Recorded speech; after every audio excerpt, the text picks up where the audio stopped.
Hey, what's up, everybody? Happy Thursday. It is going to be a nice Thursday. Slight chance of some rain this afternoon, but currently 61, high of around 80. Sun's supposed to come out, but up here in Canada South, we've got the drift from there's Canadian wildfires, and the smoke puts like a haze over this layer of the atmosphere around here, and with all the mountains it gets hung up and stuff, so it doesn't just keep drifting. It kind of sits and causes this heaviness in the air, but hopefully the sun pokes through all that, and we have a good fishing day. It's plan on taking a couple of my kids out on the canoe and hitting the pond, so I mean, whether we get fish or not, it'll be a good fishing day. I just hope, that rain, that 10% chance doesn't land on us, because typically that's, not that I believe in luck, but that'll end up being my circumstance. Anywho, we are in a study of Job, and we're in Job 21. Now, hold on to that thought about my circumstance, okay? Because I think it's going to apply here. At least I hope it is. Um, so, so Job, he responds to Zophar, and actually, I think there's a response to all of them in this. Um, Keep listening to my words, okay? Um, and let this be your comfort. Bear with me, and I will speak to you. So, in this introduction, he's Job is slick for this, right?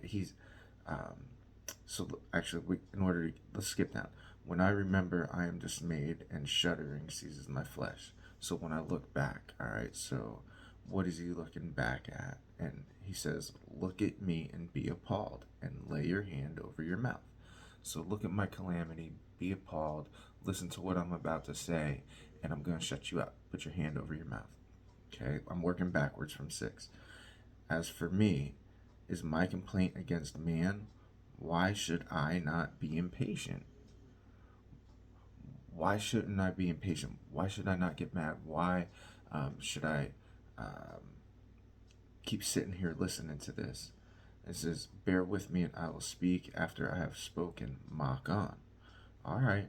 And then he says, "Let me speak. Keep listening." Now, check it out.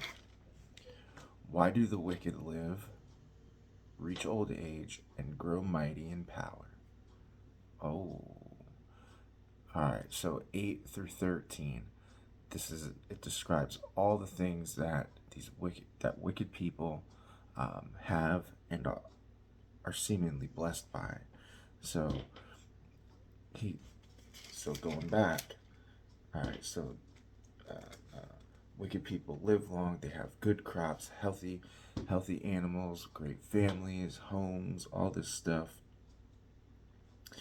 And what they don't have is God.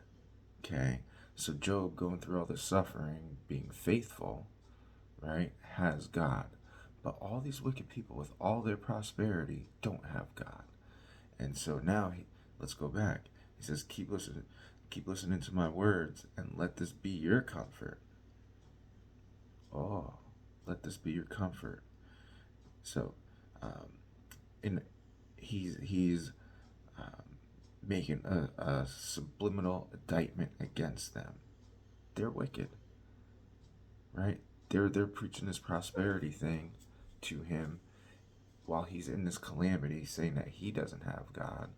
But wait a minute, it doesn't really work like that. How often does God really judge the wicked and bring calamity? Right? Not often, not as often as he ought to, because all men are sinners. All men have fallen short of the glory of God. So everybody should have be zapped of any prosperity, right? So Job, having God, is being brought to him through this suffering. them not having God are being brought to him for suffering, through suffering. So it's actually the reverse. So their houses are saved, their bulls breed, the cow calves do not miscarry. They send out little boys like a flock, right? Big families. They sing to the tambourine and the lyre, rejoice. They spend their days in prosperity, and in peace they go down to Sheol. So, you know, for the believer, right? In a way, a believer is marked in suffering. If somebody never suffers or has suffered, gone through suffering, gone through calamity, gone through having to be nothing but faithful without any riches to rely on, and only prosper, that might be a sign that they're not walking with God, or God's not walking with them. Then so, um, they have these wonderful lives of prosperity, but go to hell, right? Go to hell. Look at what they say, these prosperous people. They say to God, depart from us. We do not desire the knowledge of your ways. Okay, so that is the definition of a wicked person. A definition, or a part of a definition of a wicked person. But they do it on their own power. Depart from us. I don't want none of you, God. I got this. I got it. Right? I've been that guy. Of my own power, my own mind, my own intellect, my own work. I gotta take a sip of my coffee.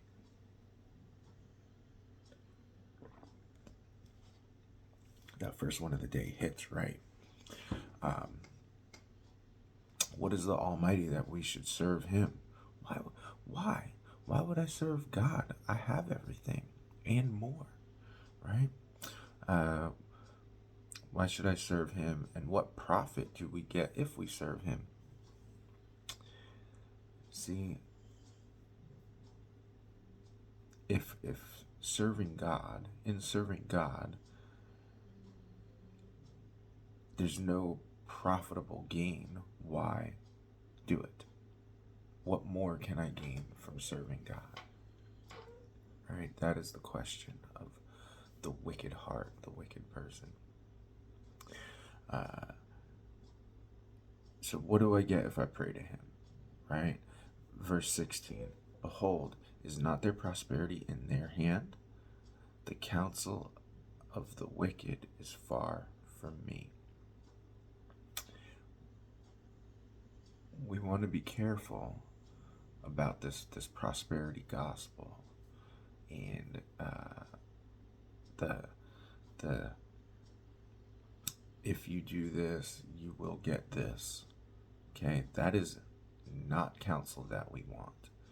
Here's what we can counsel. I can counsel you on. Okay, Christian, you will suffer, but you will suffer with God by your side. You will never, unless you turn, but you will never feel His absence in the suffering. That is a good place to be. That is a good place to be. How often is the lamp of the wicked put out, that their calamity comes upon them, that God distributes pains in His anger? Okay, so back in 18, verse 5, Bildad, he said that God puts out the lamp of the wicked, the life of the wicked, right? So here's a rebuttal to that. So Job asks, how often does He actually do that? That their calamity comes upon them, that God distributes pains in His anger. So hell awaits them, right? God really has no real need for calamity for them. He doesn't actually need to get angry based off of how they're living now, because He knows they're going to hell. They have wrath headed their way. He didn't have to do anything.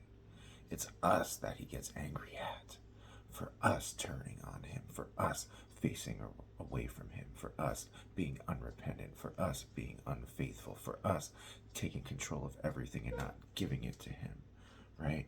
That's what gets them. That's why we suffer, y'all, so that we're fully faithful. The prosperous or the unfaithful, the wicked person who is prosperous doesn't need to suffer because they're going to hell. That is like this. So going back to how he opened, listen to me, right? Listen to me. Let this be your comfort. You you don't have to worry about suffering now. Let this be your comfort, because God doesn't have to be angry with you, right? He doesn't have to be angry. Look at me and be appalled. You could be appalled at my life. This is verse 5, and lay your hand over your mouth, but shh, because I got God. Because I got God. That they are like straw before the wind and like chaff that the storm carries away. They ain't got much weight. Even though they have all these things, they don't got much weight. They don't have much power in the eyes of God. None whatsoever, actually. All right, we're running out of time. So let their eyes be their own destruction, right? The more I see, the more I have to have. Take. I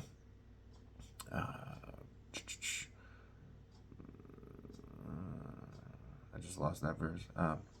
So will any teach God knowledge, seeing that he judges those who are on high?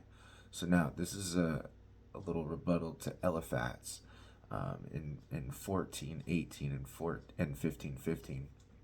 He judges the hosts, right? He judges those on high in heaven. So who does God really need to be reminded of his judgments? Right? Does God need to be reminded of his judgments? Will any teach God knowledge? No. Right? No. God gets to judge who he wants. Nobody's going to be without judgment. We don't have to tell God anything. So they don't need to keep busting on Job, right?